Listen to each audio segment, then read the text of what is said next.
7월 16일부터 시작되는 PS 게임 카탈로그 첫 번째는 파이널 판타지 7의 중요한 키를 맡고 있는 인물 잭스를 다룬 액션 RPG 게임 크라이시스 코어 파이널 판타지 7 리유니온입니다. 본편에서 7년 전에 있었던 일들을 잭스의 시점에서 풀어놓은 프리퀄이며 사실상 본편 클라우드의 의문점을 해결해주는 상당히 중요한 작품이라고 볼 수 있겠습니다. 2007년 PSP로 출시됐던 원작을 리마스터한 작품으로 사실상 리메이크에 가까운 수준으로 업그레이드했으며 새롭게 일신한 그래픽과 모든 대사 풀 더빙, 배경 3D로 변경 등 다른 게임을 보는 것 같은 느낌을 주었습니다. 전투에서는 DWM이라는 굉장히 독특한 시스템을 가지고 있는데 적과 싸우는 내내 왼쪽 상단에서 파친코가 돌아가게 되고 이걸로 무적이나 리미트기, 올 공격 크리티컬 등 다양한 버프를 받게 됩니다. 특히 보스전에서 코너에 몰렸을 때 DMW가 터지게 되면 상당한 쾌감을 느낄 수 있고 타 게임과는 다른 독특한 방식의 전투 덕분에 게임이 쉽게 지루해지지 않습니다. 사실상 시리즈 전체를 관통하는 스토리 스포일러를 가진 게임이라 파판 7은 이 작품으로 입문할 경우 온갖 스포일러를 정통으로 맞기 때문에 권장하지 않고 파판 7 클리어 혹은 파판 리메이크와 리버스까지 클리어한 후에 플레이하는 것을 추천합니다. 거기다 개선했다고는 하지만 떨어지는 그래픽 품질과 영상 품질, 호불호가 갈리는 DMW 시스템까지가 구매 전 고려해야 할 요소가 되겠습니다.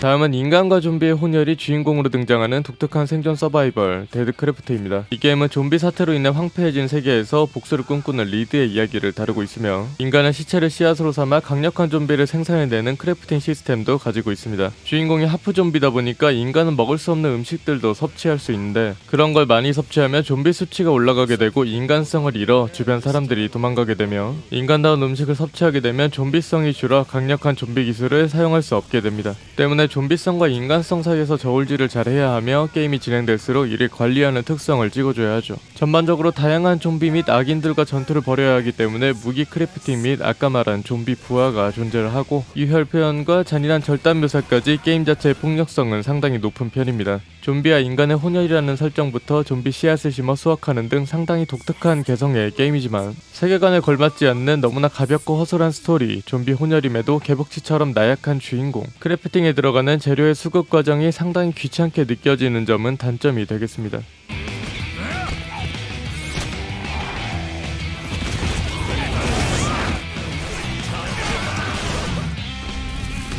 다음은 병맛 게임의 진수를 보여주는 화려한 B급 액션 게임 노모어 히어로즈 3입니다. 지구를 지배하기 위해 침공한 풀을 막기 위해 토너먼트식으로 올라가는 트래비스의 이야기를 다루고 있으며 게임, 영화, 미디어 등 정말 온갖 패러디가 다 들어가 있어서 알면 알수록 즐거운 게임입니다. 시리즈 최초로 오픈월드에 도전했고 다양한 미니게임과 더불어 B급 감성을 잘 심어놨지만 사실상 조그마한 문턱 하나 제대로 넘기 힘들 정도로 조악한 맵 디자인과 부실한 상호작용, 떨어지는 프레임까지 오픈월드로 인한 마이너스가 훨씬 더 많이 생겨버렸습니다. 노모어 히어로즈 특유의 액션이나 전투의 맛은 여전히 살아있지만 난이도 조절 실패로 모든 걸 다 막아내고 지루한 이지와 생각보다 어려운 노말의 간극 때문에 피지컬이 뛰어나지 않은 유저라면 서브퀘스트를 통한 노가다를 필수로 거쳐야 하는 단점도 갖고 있습니다. 지정전투 그리고 보스전을 거쳐 랭킹이 오르면 다시 지정전투와 보스전이라는 단순한 구성으로 이게 사실 복잡하지 않고 적응이 쉬워서 노모어 히어로즈의 매력과도 연결이 됐지만 비슷비슷한 적이 계속해서 튀어나오는 지정전투는 결국 중반부를 넘어가면 엄청난 지루함을 유발하고 유저가 게임에 느끼는 피로감이 커지면서 결국 그저 그런 B급 게임으로 남고 말았습니다.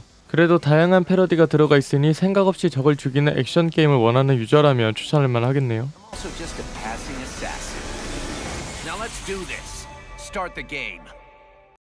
Peggy 16. Nice. 노모어 히어로즈2 시점에서 7년 후의 이야기를 다루고 있는 트래비스 스트라이커스 어게인은 딸의 복수를 위해 찾아온 배드맨과 트래비스 터치다운이 격투를 벌이는 도중 닥터 주브나일이 개발한 게임기 데스드라이브 마크2에 빨려 들어가면서 벌어지는 일을 다루는데요. 다양한 게임에 존재하는 보스를 물리치게 되면 데스볼을 얻게 되는데 이걸 6개를 먼저 모으는 사람이 한 가지 소원을 갖게 되는 단순한 룰을 가지고 있습니다. 다만 게임 파트 외에 트래비스 스트라이커스 백이라는 어드벤처 파트도 준비되어 있어서 비주얼 노블처럼 다양한 인물들 간의 이야기를 들을 수 있다는 건 장점이 되겠습니다. 전반적으로 노모어 히어로즈 시리즈처럼 맥락 없는 B급 감성이 매력인 게임이며 마치 로그라이크처럼 캐릭터의 스킬을 장착할 수 있는 스킬칩의 존재가 전투를 개성있게 만들어줍니다. 그러나 노모어 히어로즈 3에서도 지적됐던 고질병인 단순 반복과 이로 인해 유저가 느끼는 피로감과 지루함, 어딘가 완성도가 부족하고 집중하기 힘든 조악한 스토리는 단점이 되겠습니다.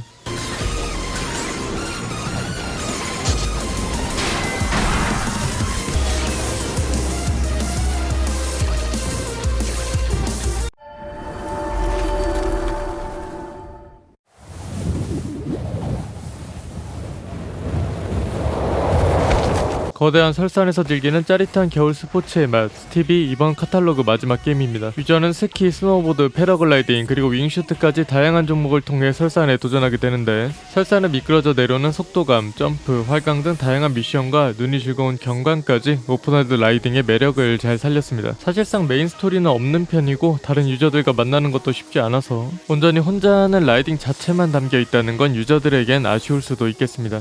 그래도 멋진 경관과 함께 시원시원하게 내달리는 스키, 스노우보드를 플레이한다면 메인은 아니지만 서브게임으로는 맛있게 먹을 만한 게임이 아닐까 싶네요. 자, 지금까지 PS 7월 카탈로그 추가 게임들을 살펴봤습니다. 원래 추가되기로 했던 랩넌트2가 빠져서 상당히 아쉬운데요. 그래도 다양한 게임들이 준비되어 있으니 색다른 맛을 한번 즐겨보시면 어떨까 싶네요. 카탈로그는 7월 16일 업데이트됩니다. 저는 다음 영상에서 다시 돌아오겠습니다. 시청해주셔서 감사합니다.